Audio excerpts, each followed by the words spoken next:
Very good morning. Welcome to BRK the first edition. This is Vijaya. వివిధ పేపర్లో ఉన్న ప్రధాన ముఖ్యాంశాలంటే ఒకసారి చూద్దాం. చూసే ముందు మనం గెస్ట్ కూడా ఇన్వైట్ చేద్దాం. మనతో పాటు రామ్మోహన్ రావు గారు జాయిన్ అవుతారు. బట్ అప్పటిలోపు మనం పేపర్ స్టార్ట్ చేసేద్దాం. చూసుకున్నట్టయితే ఏబిఎన్ ఆంధ్రజ్యోతి పేపర్ చూస్తున్నాం మనం. హీరోయిన్లు డ్రెస్సింగ్ సెన్స్ పాటించాలంటూ కూడా నిన్న ప్రముఖంగా ఒక వార్త, అదే శివాజీ గారు కొన్ని వ్యాఖ్యలు చేయడం జరిగింది. దానికి సంబంధించి వార్త చూస్తున్నాం. ఓ సినిమా ఫ్రీ రిలీజ్లో నటుడు శివాజీ వ్యాఖ్యలు, పలువురు సినీ ప్రముఖుల అభ్యంతరం, వాయిస్ ఆఫ్ విమెన్ పేరిట మాలో ఫిర్యాదు, శివాజీపై సీరియస్ అయిన మహిళా కమిషన్, 27 ఉదయం విచారణకు రావాలని కూడా ఆదేశించారు. అలాగే క్షమాపణలు చెప్తూ మళ్ళీ ఎక్స్లో శివాజీ పోస్టు కూడా పెట్టారు. అంటే నేను అందరినీ ఉద్దేశించి మాట్లాడలేదు అంటూ కూడా మాట్లాడారు, కానీ కొన్ని అసభ్యకరమైన మాటలు మాట్లాడుతూ మంచి మాటలు చెప్పకుండా మంచి మాటల రూపంలో కొన్ని విమర్శించాల్సిన మాటలు కాకుండా బూతులు తిట్టారు. ఏదైతే లేడీస్ని బూతులు మాట్లాడుతూ కూడా శివాజీ వ్యాఖ్యలు చేయడం జరిగింది. అదేదో మంచి విషయం చెప్తున్నా అన్నట్టు కూడా మళ్ళీ నేను మంచి మాటలే చెప్పానని మళ్ళీ సారీ కూడా చెప్పడం జరిగింది. దానికి సంబంధించి వార్త చూస్తున్నాం. ఇక మనతో పాటు ఇదే విషయంపై చర్చించడానికి జూమ్లో జాయిన్ అవుతున్నారు senior journalist and analyst Bandari Rammohan Rao గారు. రామ్మోహన్ రావు గారు, గుడ్ మార్నింగ్ అండి. నమస్తే. నమస్తే అండి రామ్మోహన్ రావు గారు. చూసుకున్నట్టయితే మనం ఏబిఎన్ పేపర్ చూస్తున్నాం. దీనికి సంబంధించి నిన్న 2 days నుంచి కూడా ఈ వార్త విపరీతంగా ట్రెండ్ అయిపోయింది. ఏదైతే మహిళలపై ఎప్పటికప్పుడు కూడా, అట్లంటే మహిళలు చిన్నపిల్లలు కూడా ఏం తప్పు చేశారండి? మహిళలు చిన్నపిల్లలు కూడా అఘాయిత్యానికి పాల్పడుతున్నారు. డ్రెస్సింగ్ సెన్స్ అనేది అది మన ఇష్టమని కొంతమంది వాదిస్తున్నారు. శివాజీ చేసిన వ్యాఖ్యలను అసలు ఏ విధంగా చూడొచ్చు అంటారు? మీరు ఏ విధంగా విశ్లేషిస్తారు? మా విజయ, మీకు అట్లాగే బీఆర్కే న్యూస్ ప్రేక్షకులకు నమస్కారం, శుభోదయం. నేను 2 రోజుల నుంచి అదే మాట్లాడుతున్నాను మీరు చెప్పింది. ఎందుకంటే ఆహార్యం విషయంలో, డ్రెస్సింగ్ విషయంలో దుర్మార్గంగా మాట్లాడుతున్నారు ఈ సమాజం. ఆడవాళ్ళు మగవాళ్ళు ఇద్దరు అట్లా మాట్లాడుతున్నారు. శివాజీ కూడా అదే వరవట్లో పోయిండు. వరకంగా మేడప్ మైండ్ తో ఉన్నారు వీళ్ళందరూ. ఒక ఆడవాళ్ళ మీద ఏదైనా అత్యాచారాలు జరిగినప్పుడు కానీ, లేకపోతే ఇట్లాంటి జరిగినప్పుడు కానీ, సంఘటనలు జరిగినప్పుడు కానీ ఇట్లాంటి మాటలు మాట్లాడుతున్నారు. దాంతో పాటు 2 ముదురు పదాలు, అన్పార్లమెంటరీ పదాలు కూడా వాడారు. తప్పదు. కానీ 2 రోజుల నుంచి అదే అంటున్నాను నేను. మీరు అనేది ఒక చిన్నపిల్లలు ఏం చేశారు, 6 నెలల పసిపాప ఏం చేసింది, డ్రెస్సింగ్ అక్కడ ఏమున్న సమస్య? కనుక మనుషులు ముగ్గాలుగా మారుతున్న క్రమంలో ఇట్లా మానవత్వం మరిచి ఇట్లా చేస్తున్నారు. ఇది మనకు ఏదైతే సెలబ్రిటీస్ పోయినప్పుడు ఒక్క సినిమా సెలబ్రిటీసే కాదమ్మా, క్రికెట్ కానీ మన మెస్సీ చూసినాం కదా, ఎట్లా మనం కలకత్తాలో జరిగిన సంఘటన చూసినాం కదా. మనం అట్లా క్రికెటర్లు కానీ, ఏ ఆటగాళ్ళు కానీ, లేకపోతే సినిమా సెలబ్రిటీస్ కానీ ఎవరైనా సరే పోయినప్పుడు ఇట్లా జరుగుతున్నాయి. అయితే దీనికి 2 రకాల బాధ్యత. ఒకటేమో నిర్వాహకులది. ఉదాహరణకి ఇప్పుడు సెలబ్రిటీస్ అంటే ముఖ్యంగా సినిమా నటిమణుల మన షాపులు ఓపెనింగ్ దానికి పోయినప్పుడు అది జరిగిందంతా ఇదంతా కూడా తాకాలని ప్రయత్నించడం, దుర్మార్గంగా బ్యాక్ టచ్ చేయడం, ఇవన్నీ చూసాం. అయితే దీనికి కారణం ఏంటంటే, మొదటి వారికి భద్రత కల్పించాల్సిన పోలీసులను సమాయత్తం చేసుకోకపోవడం.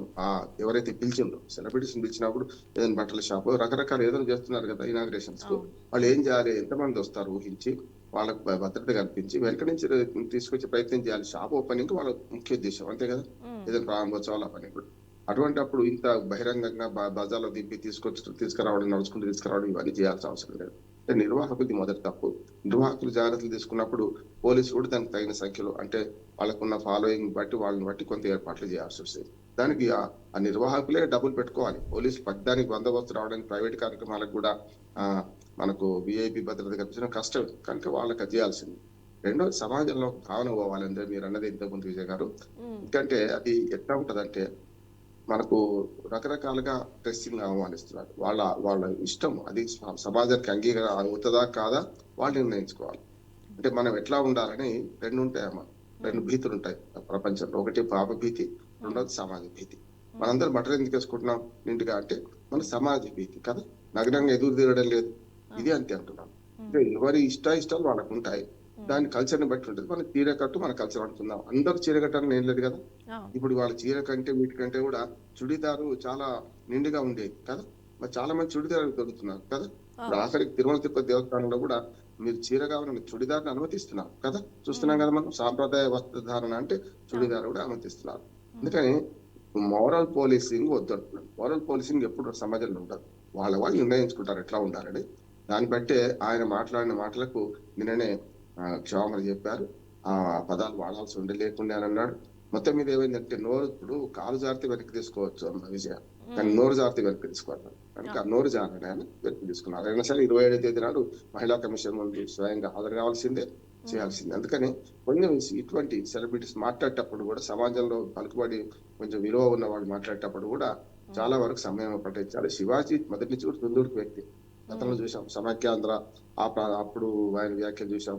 తర్వాత కూడా మొన్న ఆంధ్రప్రదేశ్ విభజించిన తర్వాత కూడా వీళ్ళు ఏం చేయడం లేదు, ప్రత్యేక హోదా కోసం రాజకీయాల్లో మాట్లాడే మాటలు చూసాం. అవన్నీ కూడా దుందుడుకు మాటలే. ఇప్పుడు కనీసం అంటే ఒక సినిమా ప్రమోషన్ కోసం ఇట్లా మాట్లాడారా అని కూడా మాట వస్తుంది ఆయన మీద. అయినా సరే మొత్తం మీద క్షమాపణ చెప్పినా ఇది కరెక్ట్ కాదు, మరొకసారి అంటే రెక్టిఫై చేసుకోవాల్సిన అవసరం ఉంది. మహిళా కమిషన్ దగ్గరికి వెళ్తారు కదా ఎల్లుండి, అక్కడ కూడా క్షమాపణ రాసిచ్చి బహిరంగంగా చెప్తే బాగుంటుంది నా ఉద్దేశం. ఇది ఇక్కడితో ముగిస్తే బాగుంటుంది ఉద్దేశం. రైట్ రామ్మోహన్ రావు గారు, మరొక వార్త చూద్దాం. ప్రియాంకను ప్రధానిగా ప్రజలు చూడాలనుకుంటున్నారంటూ కూడా ఒక వార్త చూస్తున్నాం. ఆమెలో ఇందిరమ్మను చూస్తున్నారు. ఇప్పటికే తన నాయకత్వ పటిమ తెలిసింది, రాజకీయాల్లోకి రావాలని నా పైన ఒత్తిడి ప్రియాంక భర్త రాబర్ట్ వాద్రా చెప్తున్నారు. అంటే ప్రియాంకను ఒక ప్రధానిగా చూడాలని ప్రజలు చూడాలనుకుంటున్నారని కూడా తన భర్త వ్యాఖ్యానించారు. ఈ వార్తను అసలు ఎలా చూడొచ్చు అంటారా మోహన్ రావు? మంచిదే అంటున్నాను. ఎందుకంటే నేను మొదటి నుంచి అంటున్నాను, ఇప్పుడు అన్నా చెల్లెళ్ళ పంచాయతీ, ఆడ మగ వివక్ష ఇవన్నీ రాజకీయాల్లో కొనసాగుతున్నాయి. ఎప్పటి నుంచో నేను ప్రియాంక గురించి మాట్లాడుతున్నాను. అదే మాట బాద్రా గారు మాట్లాడారు, భర్త మాట్లాడారు. ఎందుకంటే ఇప్పుడు చూడండి, షర్మిల జగన్ రెడ్డి ఇద్దరు వారసులే కదా రాజశేఖర రెడ్డి గారికి. అయితే రాజశేఖర రెడ్డి గారు ఎవరికి ప్రాధాన్యత ఇచ్చారు? షర్మిల కనీసం ఒక్క పదవి కూడా ఎక్కడ ఇయ్యలేదు. కొడుకు మాత్రం ఎంపీ, ఎప్పుడు ఆయన బతుకున్నప్పుడే, ఆయన ముఖ్యమంత్రిగా ఉన్నప్పుడు ఎంపీకి ఇచ్చారు. చూసాం కడిమోని స్టార్ చూస్తున్నాం. కడిమోని ఎక్కడ ఉంది? కొంచెం కనీసం పార్లమెంటరీయన్ గానే ఉన్నది ఆయన, కానీ ముఖ్యమంత్రికి వచ్చాకల్లా స్టాలిన్ పనికొచ్చాడు కదా. అట్లానే మీకు ఎవరు మన ప్రియాంక గాంధీ, రాహుల్ గాంధీ చూడండి, వీళ్ళిద్దట్లో కూడా మరి ప్రియాంక గాంధీ సీనియర్ రకంగా చెప్పాలంటే, రాహుల్ గాంధీ కంటే ఒక రకంగా రాజకీయాల్లో వెనక నుంచి నడిపించారు. ఆయన తూర్పు ముక్కగా వాడుకుని ప్రయత్నం చేశారు. ఉత్తరప్రదేశ్ లో 3-4 సార్లు ప్రచారానికి వాడుకున్నాడు, కానీ ఎక్కడ ఎంపీ టికెట్ ఇవ్వాలి కదా. మొన్న అది కూడా రాహుల్ రాజీనామా చేయడం వల్ల ఏర్పడిన ఖాళీలో వయనాడులో, కేరళలో ఆమెకు అవకాశం ఇచ్చారు. అంటే ప్రత్యక్ష రాజకీయాల్లోకి, పార్లమెంట్ రాజకీయాల్లోకి మొట్టమొదటిసారి ప్రవేశపెట్టారు. అటువంటి అప్పుడు అన్యాయం జరిగినట్టే కదా. అంటే ఆస్తుల విషయంలో కానీ, అట్లానే పదవుల విషయంలో కానీ, ఈ రెండింటి విషయంలో ఆడవాళ్ళకి అన్యాయం జరుగుతుంది. కొన్నిసార్లు వారసత్వంగా ఆడవాళ్ళు కూడా వస్తున్నారు అన్నమాట. ఎవరు వస్తున్నారు? వాళ్ళకి మగపిల్లలు లేకపోతే వస్తున్నారు. ఉదాహరణకు శరద్ పవార్ గారు ఉన్నారు. శరద్ పవార్ గారికి కొడుకులు లేరు, కూతురే ఉండేది కనుక సుప్రియ సూలేని తీసుకొచ్చారు కూతుర్ని. అట్లాగే చూడండి, మీకు ఏ వారసత్వ రాజకీయాలు అంటే చూడండి మీరు. అట్లాగే మనకు కేటీఆర్ ఇవాళ మన కవిత చూస్తున్నారు కదా, ఎవరిని తీసుకొచ్చారంటే ఇక్కడ కూడా కొంత న్యాయం చేశారు. రాజశేఖర రెడ్డి గారు న్యాయం చేయకపోయినా ఇక్కడ వీళ్ళకి న్యాయం చేశారు. ఆమె ఒకసారి ఎంపీ, కవిత ఒకసారి ఎమ్మెల్యే అయింది కదా. అట్లకైనా సరే ప్రధానంగా కార్యనిర్వాహక అధ్యక్షురాలు నియమించలేదు ఆమె. అట్లాగే చాలా లాలూ ప్రసాద్ యాదవ్ కొడుకుంటాడు, తేజస్వి యాదవ్ బిడ్డలు లేరా మరి? అక్కడ చాలా ఆడపడుచున్నారు, వాళ్ళు కూడా మన గొడవ పడ్డారు కూడా, వాళ్ళ ఆడపడుచులు అందరూ కూడా కదా. రామ్విలాసన్ పాస్వాన్ కొడుకు మనకు మన దీపక్ పాస్వాన్, ఆయన కూడా అంతే కదా. చిరాగ్ పాస్వాన్ కూడా అంతే కదా.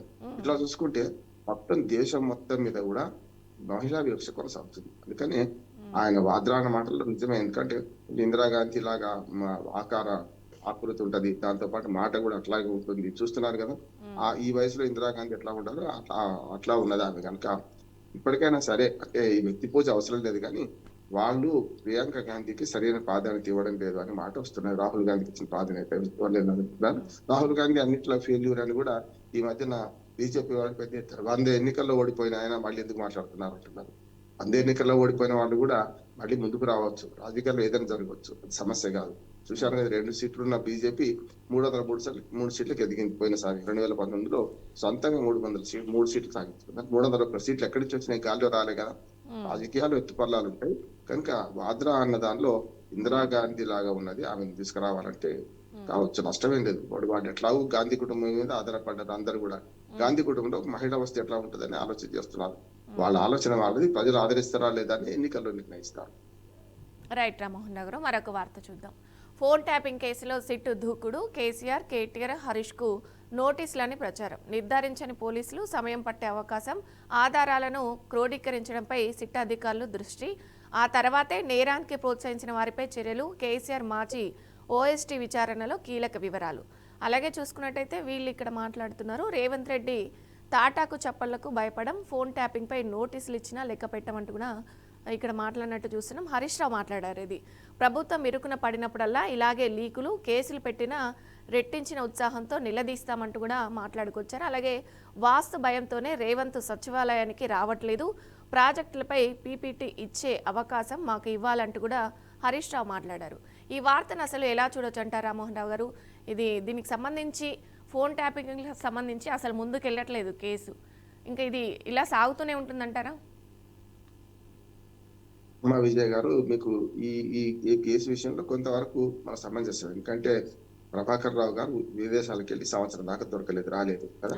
చివరికి సుప్రీంకోర్టు లుక్అవుట్ నోటీసులు ఇచ్చి, బ్లూ నోటీసులు, రెడ్ నోటీసులు, రెడ్ కార్నర్ నోటీసులు అన్ని ఇచ్చిన తర్వాత చాలా రోజుల తర్వాత, సుమారు సంవత్సరం తర్వాత వచ్చారు. ఆ తర్వాత కూడా లొంగిపోయి చేయమంటే కూడా దాన్ని కొడతారు, అట్లా ఇట్లా అని సుప్రీంకోర్టు పిటిషన్ వేసుకున్నారు. మొన్న పోలీస్ కస్టడీకి మొన్న అప్పచెప్పారు ఆయన, అంతే కదా. అప్పటిదాకా విచారణలో ఏం సహకరించలే ఆయన. ఇప్పుడు సహకరించే క్రమంలో బిగ్ బాస్ ఎవరు అని వీళ్ళు అడుగుతుంటే ఏవో పేరు చెప్తున్నారు. మహేందర్ రెడ్డి పేరు కూడా చెప్పారట. అంతకుముందు అప్పుడు డిఐజీగా ఉన్న మహేందర్ రెడ్డి గారు ఆదేశిస్తే నేను చేసిన అంటున్నారట. మహేందర్ రెడ్డి గారు మొన్నటి దాకా మరి ఈ ప్రభుత్వంలో డిఐజీగా ఉన్నారు కదా. మరి మహేందర్ రెడ్డి గారిని దుర్భాషలాని రేవంత్ రెడ్డి మళ్ళీ ఆయనే తీసుకున్నారు పోలీస్ బాస్ గా. చూసాం కదా మనం. రాజకీయాల్లో ఏమైనా జరగవచ్చు అంటున్నారు. అంటే వాళ్ళ ప్రభుత్వం శాశ్వతం కదా. దాంతో పాటు ఇప్పుడు ఈయన సహకరించి 2 సార్లు పోలీస్ కస్టడీకి ఇచ్చారు. మొదటిసారి 6 రోజులు, మళ్ళీ మొన్న 5 రోజులు ఇచ్చారు. విచారణ జరుగుతుండగా అఫీషియల్ లీకేజ్ అంటున్నారు. ఇదంతా కూడా అఫీషియల్ లీక్ చేసి రాజకీయ నాయకుల మీద మోరల్ గా దెబ్బతిద్దామని, అంటే మీకు నోటీసులు వస్తున్నాయి, మీరు జైలుకి వెళ్తారని మాట అంటున్నారు. ఇప్పటికీ నా ఉద్దేశం ఏంటంటే కేంద్ర ప్రభుత్వం కూడా ఎందుకు జోక్యం చేసుకుంటలేదు ఇందులో అంటున్నాడు. ఎందుకంటే టెలిఫోన్ ట్యాపింగ్ లో కేంద్ర ప్రభుత్వం ప్రధాన బాధ్యత. అంటే హోమ్ సెక్రటరీ పర్మిషన్ ఇవ్వకుండా ఏ నెంబర్లకైనా చేయడానికి వీల్లేదు. ఆనాడు మరి దీని మానిటరింగ్ కమిటీ ఉంటది. ఎప్పుడైనా టెలిఫోన్ ట్యాపింగ్ జరుగుతున్నప్పుడు దీనికి ఏ నెంబర్లు ఉన్నాయి, నాది ఉందా, మీది ఉందా, హరీష్ రావు ఉందా, మలయది ఉందా, ఇలయది ఉందా అనే మాట వచ్చినప్పుడు ఈ ఫోన్ ట్యాపింగ్ లో ఏమైనా పొరపాటు జరగకుండా ప్రతిసారి నెలకోసారి వీళ్ళు మానిటరింగ్ చేయాలి. అంటే ఏ నెంబర్ల మీద ఫోన్ ట్యాపింగ్ జరుగుతుంది, మనం రెండింటికి ఇస్తే 4 చేస్తున్నారా. ఇప్పుడు స్వామి కార్యం స్వకార్యం చేసుకోవడానికి 4 నెంబర్లు ఇచ్చారనుకోండి ట్యాపింగ్ చేయమని, ఒకసారి అనుమతి దొరికిందంటే మిగతా నెంబర్లో కూడా వీళ్ళు అవకాశం, టెక్నాలజీ వాడుకునే అవకాశం ఉంటుంది కదా. అట్లా ఏమైనా వాడుకుంటా అని మానిటరింగ్ కమిటీలో శాంతి కుమార్ గారు ఉన్నారు, సోమేష్ కుమార్ గారు, ఆ తర్వాత చీఫ్ సెక్రటరీగా వచ్చిన సోమేష్ కుమార్ గారు ఉన్నారు. వీళ్ళందరినీ విచారించింది కోర్టు, మన సిట్. కనుక ఈ సిట్ విచారణ ఇంకా పూర్తి అవుతలేదంటే తెగని పంచాంగంగా నడుస్తున్నది. కేవలం ఒకరి మీద ఒకరు ఆరోపణ చేసుకోవడానికి, మోరల్ గా రాజకీయ నాయకులను మనకు మోరల్ గా దెబ్బతీయడానికి చేస్తున్నారని వాస్తవం. ఎందుకంటే హరీష్ రావు గారు అదే కదా, ఇస్తే ఇవ్వండి, ఇంకెన్ని రోజులు అసెంబ్లీ తర్వాత ఇస్తాం, ముందు ఇస్తాం, ఎందుకు ఇస్తామని అంటున్నారు. అట్లాగే ఒక్క మాట చెప్పాలి, ఇప్పుడు మొత్తం విచారణ అన్ని కూడా 1-2 కాదు కదా, గొర్రెల కుంభకోణం ఎక్కడ అయిపోయిందో తెలియదు. అట్లానే మీకు ఆనాడు మన ఈ కార్ రేసు నడుస్తూనే ఉంది కదా. అట్లాగే కమిషన్ రిపోర్ట్లు, కాళేశ్వరం కమిషన్ రిపోర్ట్ ఎన్నో రోజులు సిబిఐకి అప్పచెప్పిన వాళ్ళు తీసుకోరు, వీళ్ళు ఇస్తారు, వాళ్ళు తీసుకోరు. మన విజిలెన్స్ కమిటీ రిపోర్ట్ 18 మంది ఇంజనీర్ల మీద వేటు వేయమన్నది, ఇప్పటిదాకా వేయరు. యాదాద్రి భద్రాద్రి దాని మీద విచారణ రిపోర్ట్ వచ్చేసింది, ఆల్రెడీ 10 సంవత్సరంగా వస్తుంది. అందులో ఏముందో చెప్తలేదు కదా. అంటే ఏం లేదు, కొండదేవి ఎలుకను పడుతున్నారా, కొండదేవి ఎలుకను కూడా పడతలేరా అనే దాని ప్రభుత్వం మీద అనుమానం వస్తుంది. ఈ ఆరోపణల బేస్ మీద ఇంకొక 3 ఏళ్ళు గుంజుకపోయి ఎన్నికలప్పుడు కూడా ఇదే ఆరోపణ చేసుకుంటూ కొత్తగా మళ్ళీ ఎన్నికలకు పోతారా. మరో 3 ఏళ్ళు ఎన్నికలు కాదంటలే, 2.5 ఏళ్ల తర్వాత వస్తాయి ఎన్నికలు. అప్పటిదాకా ఈ మొత్తం విచారణ చెప్పిన 5 ఉన్నాయి కదా, 5 విచారణ ఇట్లా కొనసాగిస్తారా అనేది అర్థం కావడం లేదు. కనుక కేంద్ర ప్రభుత్వం ఈ మొత్తం లిస్ట్ లో ఎవరున్నారు, మావోయిస్టుల పేరు మీద, హరీష్ రావు మావోయిస్ట్ అయితే కాదు కదా, మళ్ళీ వీళ్ళందరి పేరు మీద ఎందుకు పెట్టిండ్రు, ఎట్లా ఏం సంగతి అనే దాని మీద విచారణ జరగాలి. ఇప్పటికే బీజేపీ నాయకులు రఘునందన్ రావు అట్లాగే మనకు బండి సజ్జ ఆరోపిస్తున్నారు, అయ్యా మా ఫోన్ కూడా ట్యాప్ అయినాయి అని చెప్పి. మరి అటువంటి వాళ్ళని ఎందుకు పిలుస్తలేదు? అంతేందుకు స్వయాన ముఖ్యమంత్రి గారే నా ఫోన్ ట్యాప్ అయింది, మీరు దగ్గరికి వచ్చి మాట్లాడండి, ఇంటికి వచ్చి మాట్లాడండి, కానీ మీరు ఫోన్ చేయకండి, నేనే స్వయంగా చెప్పుకున్నా అని రేవంత్ రెడ్డి గారు స్వయంగా బహిరంగంగా చెప్పారు కదా. మరి ఆయనను విచారించాలి, ఆయన ఫోన్ ట్యాప్ అయితే. మరి కేవలం ఇటు పక్కనే కొందరు మాత్రమే పిలిపించి మాట్లాడుతున్నారు, వీళ్ళందరూ ఎందుకు పిలిపేయడం లేదని మాట వస్తుంది. సిట్టు విచారణ మీద పెద్దగా నమ్మకం కుదిర్చే ప్రయత్నం వాళ్ళు చేసుకుంటున్నారు అంటున్నారు. నిష్పక్షపాతంగా సిట్టు విచారిస్తుందనే నమ్మకాన్ని పోగొట్టుకుంటుంది అంటున్నారు. రైట్ రామ్మోహన్ రావు, మరొక వార్త చూద్దాం. ప్రభుత్వ విధానాల అమల్లో వ్యక్తిగత ఇష్టాలను సహించమంటూ కూడా ఒక పెద్ద హెడ్లైన్ చూస్తున్నాం. సంక్షేమ పథకాలను పారదర్శకంగా అమలు చేయాలి, బాగా పనిచేస్తే గౌరవిస్తాం, లేకపోతే ఎంత పెద్ద హోదాలా ఉన్నా ఊరుకోమంటూ కూడా మాట్లాడుకొచ్చారు. పనితీరులో మార్పు రాకపోయినా నిర్లక్ష్యంగా వ్యవహరించిన కఠిన చర్యలే. పనితీరును 3 నెలలకు ఒకసారి నేనే సమీక్షిస్తా. ఐఏఎస్లు 10 రోజులకు ఒకసారి క్షేత్రస్థాయికి వెళ్ళాలి. కొనుగోళ్లకు కేంద్రీకృత విధానం ఉండాలి. అన్ని శాఖల పరిధిలో డాష్ బోర్డులు, ఈ ఫైలింగు, అలాగే పెట్టుబడుల గ్రౌండింగు, పురోగతిపై సమీక్షించాలి. కేంద్రం నుంచి నిధులు తెచ్చుకోవాలి. ఆరోగ్యశ్రీ పరిధిలోకి మెడికల్ కాలేజీ ఆసుపత్రులు, ప్రభుత్వ విధానాల ఉన్నతాధికారులతో సీఎం రేవంత్ రెడ్డి మాట్లాడినట్టు కూడా చూస్తున్నాను. రామ్మోహన్ రావు గారు, ఈ వార్తను అసలు ఎలా చూడొచ్చు అంటారు? అంటే వ్యక్తిగత ఇష్టాలకు సహించబోము అంటూ కూడా రేవంత్ రెడ్డి అంటే వార్నింగ్ ఇచ్చినట్టు కనిపిస్తుంది. ఈ వార్తను ఎలా చూడొచ్చు అంటారు? విజయ్ గారు, మీకు ఇప్పుడు కూడా రౌతుని బట్టి గుర్రం, అదే మావటిని బట్టి ఏమి నడుస్తుంది. మావటి గట్టివాడు, కానీ నిన్న ఒక మంచి మావటిగా, ఒక మంచి గుర్రాన్ని నడిపేవాడిగా నిన్న ప్రభుత్వాన్ని నడపాల్సిన బాధ్యత తనకు ఉంది కనుక రేవంత్ రెడ్డి గారు నిన్న హెచ్చరిక చేశారు. చాలా మంది ఐఏఎస్ ఐపీఎస్ అధికారులు మీదికి ఎట్లా ఉన్నా కూడా లోపల తనకి ఇష్టం లేకుండా పని చెయ్యరు, ప్రభుత్వం ఎంత ఆదేశించినా. అందుకని దాన్ని హెచ్చరించారు ఆయన. కానీ ప్రభుత్వం మీద 2 సంవత్సరాల తర్వాత రేవంత్ రెడ్డి గారికి అటు పార్టీ మీద ఇటు ప్రభుత్వం మీద కొంచెం మంచి పట్టు సాధించారు. కానీ ఇంకెక్కడో లోపం జరుగుతుంది, దాని మీద కొంచెం కాలాహం. కొందరు పాత అధికారులు విభీషణలాగా వ్యవహరిస్తూ లీక్ చేస్తున్నారని మనం చూసాం కదా. మనం హెల్త్ పాలసీ మీద ఎట్లా లీక్ అయింది అనే దాన్ని విచారణ చేస్తారు కదా, చూసాం మనం. కనుక ఇవన్నీ లోపల పెట్టుకొని రేవంత్ రెడ్డి గారు నేను అందరినీ ఒక రకంగా దుశ్శాలలో ఇంకేదో పెట్టుకొని చేశారు. అంటే అధికారులందరినీ హెచ్చరించారు. అంటే ఎంత పెద్ద ఉన్నత హోదాలో ఉన్నా మీరు ఇట్లా విభీషణలాగా వ్యవహరించినా, లేక మీ వ్యక్తిగత ఇష్టాలతో ప్రభుత్వ పాలసీలు నీరుగాల్చిన బాగుండదు. ఎప్పుడు రాజ్యాంగంలో మనకు రాసింది ఏందమ్మా, ఒకటి చట్టసభలు విధాన నిర్ణయాలు చేస్తాయి, మంచి చట్టాలు చేస్తాయి. ప్రభుత్వాలు దాని అనుకరించి మంచి విధాన నిర్ణయాలు చేస్తాయి. చేసిన ప్రభుత్వ నిర్ణయాన్ని అమలు పరచాల్సిన బాధ్యత ఎగ్జిక్యూటివ్, అంటే కార్యనిర్వాహక వర్గం. వీళ్ళు శాశ్వతంగా ఉంటారు. అంటే ప్రభుత్వాలు మారినా, పార్టీలు మారినా, ప్రభుత్వమే శాశ్వతంగా వీళ్ళు చేయాలి. చేయకుండా ఊరుకుంటే ఏమవుతుంది, మనకు ఆ పార్టీకి కానీ ఆ ప్రభుత్వానికి కానీ బదనాం వస్తుంది, ప్రజల్లో చెడ్డ పేరు వస్తుంది. అది తెచ్చే ప్రయత్నం కూడా కొందరు చేస్తుంటారు. అంటే లోపాయకారిగా చాపకి నీరులాగా. కానీ బ్యూరోక్రాట్స్ ఎవరు పెట్టుకోరు. అందుకని ఫ్రెండ్లీ ఎంప్లాయీ అని, ఫ్రెండ్లీ పోలీస్ అని రకరకాలు చేస్తుంటారు. ఎందుకంటే ఇక్కడ పోలీసులు కనుక తలుచుకుంటే ప్రభుత్వం పడిపోయేటట్టు ఈజీగా చేయొచ్చు. ఎందుకంటే ఏదైనా శాంతి భద్రత వచ్చినప్పుడు కొంచెం ఒక్క నిమిషం ఏమరపాటుకుంటే మొత్తం అంతా సర్వనాశనం అయిపోతుంది. అట్లాగే ఐఏఎస్లు కూడా తలుచుకుంటే విధానాలు కింది స్థాయికి పోకుండా చేయొచ్చు కదా. అందుకని వీటిని అన్నిటి దృష్టిలో పెట్టుకొని ఇప్పుడు ప్రభుత్వం మీద పట్టు సాధించడానికి ప్రయత్నం చేస్తున్న క్రమంలోనే నిన్న రేవంత్ రెడ్డి గారు తన ప్రభుత్వాన్ని కంట్రోల్ చేసుకునే ప్రయత్నం చేసి ఇక్కడ ఆంధ్రప్రదేశ్ లో జరుగుతుంది, తెలంగాణలో జరుగుతుంది. ఆంధ్రప్రదేశ్ లో నిన్నగాక మొన్న కలెక్టర్ సదస్సులో చంద్రబాబు నాయుడు గారు అదే మాట్లాడారు. నిన్నగాక మొన్న పవన్ కళ్యాణ్ ఉప ముఖ్యమంత్రి, ఆంధ్రప్రదేశ్ ఉప ముఖ్యమంత్రి, ఆయన అదే మాట్లాడారు. మీరు తోక జాడిస్తున్నారు, మేము చెప్పినట్టు మీటరు, మీరు తోక జాడిస్తే కత్తిరిస్తా అని కూడా చెప్పారు. అందుకనే ప్రభుత్వాల మీద పట్టు సాధించడానికి కొంచెం అనుభవశూన్యం ఉండేవాళ్ళు ప్రయత్నం చేయాల్సి. అనుభవం ఉన్నవాడు చంద్రబాబు నాయుడు లాంటి వాడే 4వ ముఖ్యమంత్రి ఆయనే మరి బ్యూరోక్రాట్స్ మందలించాల్సి వస్తుందంటే రేవంత్ రెడ్డి ఎప్పుడు కూడా ప్రభుత్వంలో లేరు. ఒక ఎంపీగా ఉన్నారు, ఎమ్మెల్యేగా ఉన్నారు, ఎమ్మెల్సీ ఉన్నారు, కానీ ఎప్పుడు కూడా ప్రభుత్వంలో మంత్రిగా పనిచేయాలి. గతంలో కిరణ్ కుమార్ రెడ్డి గారు ఎట్లా డైరెక్ట్ గా ముఖ్యమంత్రి అయ్యారు, అంటే స్పీకర్ నుంచి డైరెక్ట్ ముఖ్యమంత్రి ఎట్లా అయ్యారు, వీరు కూడా రాజకీయాల్లో మిగతా పదవులు చట్టసభల పదవులు చేసినా కూడా ఎప్పుడు కూడా ప్రభుత్వంలో లేరు. కనుక కొంత 2 ఏళ్ళు పట్టింది సర్దుకోవడానికి. ఇప్పుడు గట్టిగా పట్టు బిగిస్తున్నారు. పట్టు బిగించే క్రమంలో కలెక్టర్లు కానీ వీళ్ళు మీ హోదాలను చూడండి, నేను మీ సీనియారిటీ చూడండి, అవసరమైతే జూనియర్లు బాగా పనిచేస్తే వాళ్ళను నేను ప్రోత్సహిస్తా, వాళ్ళనే ఉన్నతాధికారులు చేస్తా అని కూడా అని చెప్తున్నాడు. మంచిది అక్కడ. అంటే ప్రభుత్వం మీద తప్పనిసరి ప్రభుత్వ అధినేత పట్టు ఉండాలి. వాళ్ళు ఇష్టం ఉన్నా ఇష్టం లేకున్నా 5 ఏళ్ళు వాళ్ళు ప్రభుత్వం ఏ నిర్ణయం తీస్తే దానికి ఆమోదించాలి. లీగల్ గా అది కరెక్టా కాదా చూసుకోవాల్సిన బాధ్యత ఉంది. డిసెంట్ నోట్ రాయాల్సిన బాధ్యత కూడా వాళ్ళే ఉంది. ఉదాహరణకు రేవంత్ రెడ్డి గారు ఏదన్నా తప్పుడు పని చేయమని అనుకోండి, చేయొద్దు. తప్పనిసరి అయ్యా ఈ రూల్స్ విరుద్ధం, నేను చెయ్యనని డిసెంట్ నోట్ రాయకపోవడం వల్ల ఏమైంది, రాజశేఖర రెడ్డి హయాంలో బీపీ ఆచార్య, శ్రీలక్ష్మి జైలుకు పోయింది. మొన్న జగన్మోహన్ రెడ్డి గారి హయాంలో అటు పక్కన సునీల్ కుమార్, అట్లానే సంజయ్ జైలుకు పోయారు. చూస్తున్నాం కదా మనం. ఇక్కడ కూడా అంతే.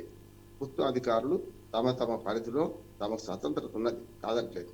కానీ ఆ స్వతంత్రతను ఎట్లా ఉపయోగించుకోవాలంటే లీగల్ గా ఈ చెల్లదు అని నోట్ పుట్టప్ చేస్తే తప్పనిసరి అప్పుడు వాళ్ళ బాధ్యత ఉంటుంది. లేకపోతే వాళ్ళ బాధ్యత ఉంటుంది. తప్పుడు నిర్ణయాలు చేసే ప్రభుత్వాలు కూడా తప్పే కదా. రేవంత్ రెడ్డి గారు అర్థం చేసుకోవాల్సింది ఏంటంటే తప్పుడు నిర్ణయాలు ప్రభుత్వం మీద రుద్దొద్దు. అప్పుడు కూడా మరి వాళ్ళు వ్యతిరేకిస్తారు. వ్యతిరేకించకపోతే జీ హుజూర్ అంటే సమస్య వాళ్ళు ఎదుర్కొంటారు. రాజకీయ నాయకులు ఎప్పుడు జైలు పోవడం లేదు, అధికారులు జైలుకు పోతున్నారు. అధికారులు కూడా తమ తమ జాగ్రత్తలు తమ ఉంటారు, ఏ పని చేయాలి ఏ పని చేయొద్దని. దాన్ని కూడా ఈ ప్రభుత్వాలు గమనించాలి రెండు పక్కల.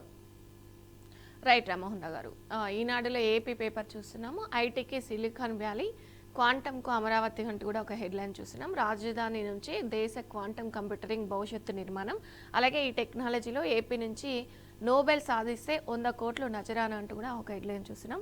2 ఏళ్లలో అమరావతి నుంచి కంప్యూటర్ల ఎగుమతి, ముఖ్యమంత్రి చంద్రబాబు వెల్లడి, విద్యార్థులను ఉద్దేశించి ఆన్లైన్లో ప్రసంగం, వైసర్ క్యూబీటెక్ సంస్థలతో కలిసి 54,000 మందికి శిక్షణ ఇస్తున్న ప్రభుత్వం. ఈ వార్తను అసలు ఎలా చూడొచ్చు అంటారు రామ్మోహన్ రావు గారు? అంటే కంప్యూటర్ టెక్నాలజీలో ముందుకు వెళ్తున్నట్టు కూడా ఆన్లైన్లో ప్రసంగించారు చంద్రబాబు గారు. ఈ వార్తను అసలు ఎలా చూడొచ్చు అంటారు? చంద్రబాబు నాయుడు గారు మొదటి నుంచి కూడా ఒక రకంగా చెప్పాలంటే ఇన్నోవేటివ్ ఆలోచనకు బాధ్యుడు ఆయన. 4వసారి ముఖ్యమంత్రి, 2 సార్లు ఆంధ్రప్రదేశ్ ముఖ్యమంత్రి, ఉమ్మడి ఆంధ్రప్రదేశ్ కు, రెండోసారి ఇప్పుడు మ్యూజిక్ ఆంధ్రప్రదేశ్ కు. కనుక ఇందులో ప్రధానంగా ఏంటంటే 50,000 మంది పైగా నైపుణ్యాభివృద్ధి చేయడానికి వీలుగా ప్రోగ్రామ్స్ అరేంజ్ చేస్తున్నాం అంటున్నారు. ముఖ్యంగా క్వాంటమ్ కంప్యూటరింగ్ మీద చాలా దృష్టి పెట్టారు. ఎందుకంటే 20 ఏళ్ళు ముందుంటే మనం కూడా గతంలో వికరించాం కూడా. ఆయన 2020 విజన్ 2020 అంటే 95లో విజన్ 2020 అన్నారు ఆయన. 95 నుంచి 2004 దాకా అధికారంలో ఉన్నారు కదా. ఎన్టీ రామారావు 1 సంవత్సరమే చేశారు. అట్లా చూసుకుంటే అప్పటి నుంచి ఇప్పటిదాకా ఆయన 9 ఏళ్ల ముఖ్యమంత్రిగా 2020 ప్లాన్ ఉన్నారు. అప్పుడు చాలా మంది ఎద్దేవా చేశారు, ఏంటి పెద్ద ప్లాన్ అని చెప్పి. 2020కి ఆయన ముఖ్యమంత్రి లేకపోవచ్చు, అంటే 2020 లేకపోవచ్చు, కానీ ఆయన విజన్ పనికొస్తుంది కదా అప్పుడైనా ఇప్పుడైనా కూడా. ఆనాడు సీఈఓగా నేను ఉంటాను, మీ ప్రభుత్వ అధినేత అంటే ముఖ్యమంత్రి కాదు, నేను రాష్ట్రానికి సీఈఓ అని కూడా అన్నారు. ఇప్పుడు కూడా 50,000 మందికి నైపుణ్యాభివృద్ధి కావాలని ఎందుకు కోరుకుంటున్నారంటే ఉద్యోగాల కల్పనకు నైపుణ్యం ఎంత ఉన్నా వాళ్ళ నైపుణ్యం పనికొచ్చే కంపెనీలు ఉండాలి. నైపుణ్యం అవసరమైన కంపెనీలకే వీళ్ళ దగ్గర నైపుణ్యం దొరకలేదు. కనుక ఈ రెండింటి మధ్యన అనుసంధానం చేయడానికి ఈ కొత్త టెక్నాలజీని ముందుకు పోతున్నారు అనుకుంటున్నాను. కొన్నిసార్లు చంద్రబాబు నాయుడు గారి దగ్గర ఉన్న లోపం ఏంటంటే హైప్ క్రియేట్ చేసి అరచేతిలో స్వర్గం చూపిస్తున్నారు, అది మళ్ళీ పోతుంది మనకు. అందుకని దీన్ని పెద్ద ఎత్తున ప్రమోట్ చేసే క్రమంలో హైప్ క్రియేట్ చేద్దంటున్నాడు, పెట్టుబడుల విషయంలో కానీ ఇట్లాంటి విషయంలో కానీ. కానీ విజన్ మాత్రం మంచిగా ఉన్నప్పుడు ఆ విజన్ అందుకునేలాగా సమాజాన్ని తయారు చేసుకోవాలి. దానికి తగ్గట్టుగానే ఇప్పుడు కంపెనీలు కూడా ఆహ్వానిస్తున్నారు, వాళ్ళందరూ కూడా నేర్పడానికి సిద్ధంగా ఉన్నారు. ఇంకొక మంచి పెద్ద గిఫ్ట్ ఒకటి అది వస్తే మంచిదే. నాకైతే ఆంధ్రప్రదేశ్ నుంచి ఎవరైనా నోబెల్ బహుమతి పొందితే వాళ్ళకి 100 కోట్లు నజరానా ఇస్తాడు. మంచిదే, ఎందుకంటే ఒక బహుమతి అనేది ఉత్సాహపరుస్తుంది కదా. బహుమతి కోసం పని చేయకపోవచ్చు, నోబెల్ బహుమతి రావడానికి రకరకాల కారణాలు, రకరకాల పారామీటర్స్ ఉన్నాయి దానికి. అవన్నీ చూసినా కూడా మన తెలుగువాడు, ముఖ్యంగా ఆంధ్రప్రదేశ్ వాళ్ళు కనుక ఎవరికైనా మన నోబెల్ బహుమతి వస్తే 100 కోట్లు ఇస్తా అన్నది మంచి సూచన, మంచి గిఫ్ట్ అంటున్నారు. అది సాకారం అయితే వాళ్ళందరూ సంతోషించాలి. ఇక చంద్రబాబు నాయుడు గారు నిన్నటి పిల్లల్ని ఉద్దేశించి మాట్లాడిన దానిలో అది చెప్పారు. ఒకవైపు ఉద్యోగాలు ఉన్నాయి, ఒకవైపు నైపుణ్య లేమి కనపడుతుంది. ఈ నైపుణ్య లేమిని దాటి ఆ ఉద్యోగాల కోసం పోయే ప్రయత్నం చేయాలంటే ప్రభుత్వ ఉద్యోగాలు దొరకవు. ప్రభుత్వ ఉద్యోగాలు ఎప్పుడు కూడా ఇక ఫిక్స్డ్ తక్కువ అవుతుంటే ఎక్కువ కావు, రేపు కనుక ఏమున్నా ప్రైవేట్ రంగంలో ఉద్యోగం సంపాదించుకోవాలంటే నైపుణ్య అభివృద్ధి బాగా జరగాలి అని కోరుతున్నారు. పిల్లలను ఉద్దేశించి మాట్లాడిన దానిలో మరి అనేక విషయాలు ఆయన బోధించాలి, మంచిది. రైట్ రామ్మోహన్ రావు గారు, మరొక వార్త చూద్దాం. పోలవరం అంచనాలు 62,436 కోట్లకు అంటూ కూడా ఒక వార్త చూసినాం. 2వ దశకు 32,000 కోట్లు అవసరం ఉందంటూ కూడా చూసినాం. త్వరలో కేంద్రానికి రాష్ట్ర ప్రభుత్వం ప్రతిపాదనలు, తొలి దశ వరకు 30,436.95 కోట్లు మంజూరు అంటూ కూడా ఒక వార్త చూసినాం రామ్మోహన్ రావు. ఇంతవరకు కేంద్రం ఇచ్చింది 23,650 కోట్లు అంటూ కూడా వార్తను చూసినాం. ఈ వార్తను అసలు ఎలా చూడొచ్చు అంటారు? అంటే ఇంకా ఎక్కువ బడ్జెట్ అవసరం అనేనా వార్త? ఖచ్చితంగా కావాలిగా. అంటే ఇప్పుడు 63 అవసరం ఉంది, సుమారు 63,000 కోట్లు అవసరం ఉన్నాయి. 23,000 కోట్లు ఇచ్చినాడు. మొదటి అంచనా అయితే 18,500 కోట్లే ఫస్ట్ అంచనా. తర్వాత ఎప్పుడైతే జాతీయ ప్రాజెక్టు ప్రకటించారో దాన్ని అంటే 14,000 చిల్లరనే జాతీయ ప్రాజెక్టు ప్రకటించారో 18,000 కోట్ల చిల్లర వచ్చింది. తర్వాత 34,000 కోట్లు అన్నారు, తర్వాత 52,000 కోట్లు అన్నారు. అంటే సమయం మించుతున్నా కొద్దీ, అంటే జరుగుతున్న కొద్దీ రేట్లు మారుతుంటాయి కదా.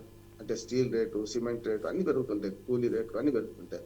కనుక ఇవన్నీ చూసుకుంటే ఇప్పుడు 63,000 కోట్ల రూపాయలు కావాలి పూర్తి చేయడానికి అంటున్నాం.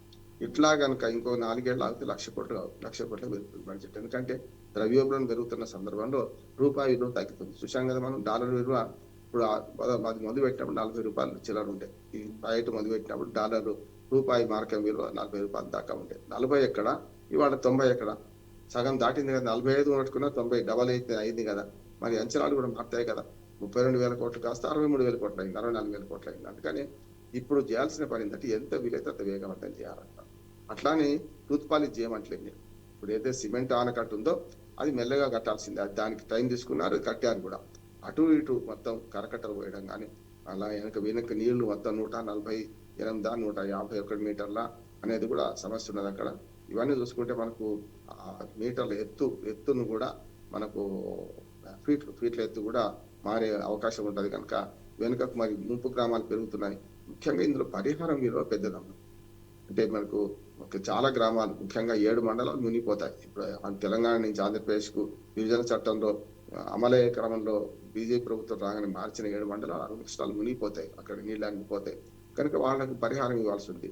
అంటే అన్నిటికంటే ఇక్కడ ఆ ముంపు గ్రామాల పరిహారమే దాదాపు 15 నుంచి 20,000 కోట్ల రూపాయలు అయ్యేటట్టున్నది. కనుక వాటిని ఇవ్వాల్సిందే కదా. ముంపు గ్రామాల ప్రజల్ని అగాధం చేయలేం కదా మనం. అందుకని బడ్జెట్ అంచనాలు జరుగుతున్నాయి, దానికి తగ్గట్టుగానే చేయాలి.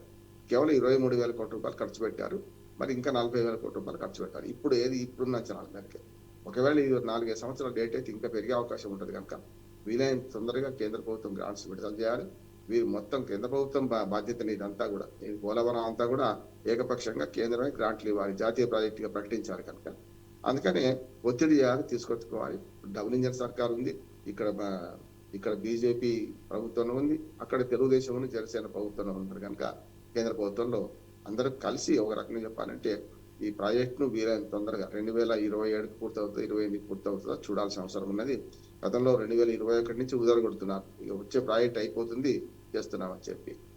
ఇంకా నయమైందంటే గతంలో రాజశేఖర రెడ్డి గారు ప్రాజెక్టు పనులు మొదలు కాకముందే కాలువలు తవ్వారు. దానివల్ల ఇప్పుడు వెంటనే ఆ ప్రాజెక్టు పూర్తి అయిందంటే ఇనాగరేట్ చేసుకుంటే కాలువల ద్వారా పంట పొలాలకు నీళ్లు అందించవచ్చు. అది అదృష్టం మనకు రకంగా చెప్పాలంటే. అంత ముందు చూపు ఉంది కనుకనే వారు ప్రాజెక్టు మీద ఎన్ని విమర్శలున్నా రాజశేఖర రెడ్డి గారు కొన్ని కాలువలు ప్రధాన కాలువ అని పూర్తి చేశారు. అందుకని పట్టిసీమ నుంచి వాళ్ళ ప్రకాశం బ్యారేజ్ దాకా నీళ్లు తెచ్చుకోగలుగుతున్నాం. ఏది ప్రాజెక్టు పూర్తి కాక, పోలవరం ప్రాజెక్టు పూర్తి కాకముందే. అట్లా మిగతా ప్రాజెక్టు పూర్తి చేసే అవసరం ఉన్నది. దానికి కావాల్సిన నిధులు కేంద్ర ప్రభుత్వం తప్పనిసరి హక్కుగా మనకి ఇవ్వాల్సిందే. రైట్ రామ్మోహన్ గారు, మరొక వార్త చూద్దాం. బంగ్లాదేశ్పై భారత్లో ఆగ్రహం. ఢిల్లీలోని హైకమిషన్ ఎదుట విహెచ్పి ధర్నా, భారీ గేట్లను ధ్వంసం చేసిన బజరంగ్ దళ్. కోల్కతాలోనూ నిరసనలు, అభ్యంతరం వ్యక్తం చేసిన బంగ్లాదేశ్. మైనార్టీలపై దాడులను ఖండించిన ఐరాస. అమెరికా చట్టసభ సభ్యుల ఆందోళన అంటూ కూడా ఒక వార్త చూసిన రామ్మోహన్ రావు గారు, ఈ వార్తను అసలు ఎలా చూడొచ్చు అంటారు? ఉరుమూరి మంగళం మీద పడ్డట్టు ఉపకారికి అపకారం చేస్తున్న బంగ్లాదేశ్ ఒక రకంగా తప్పు చేస్తుంది. ఎందుకంటే రష్యా అధ్యక్షుడు పుట్టిన అదే అన్న, రష్యా కూడా అదే అభిప్రాయం వెలిబుచ్చింది కూడా. అంటే మీరు ఉపకారికి అపకారం చేస్తున్నారు. ఒకనాడు 71 పరిస్థితి ఊహించుకోండి.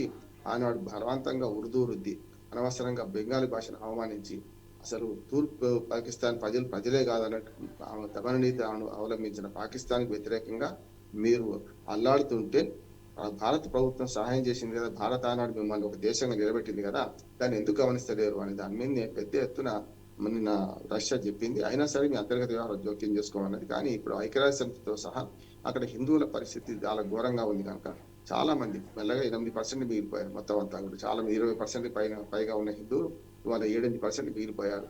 ఆ బయటకు వెళ్తే ప్రమాదం, బయటకు వెళ్తే ఏం జరుగుతుందో అని ఆందోళనతో ఉన్నారు.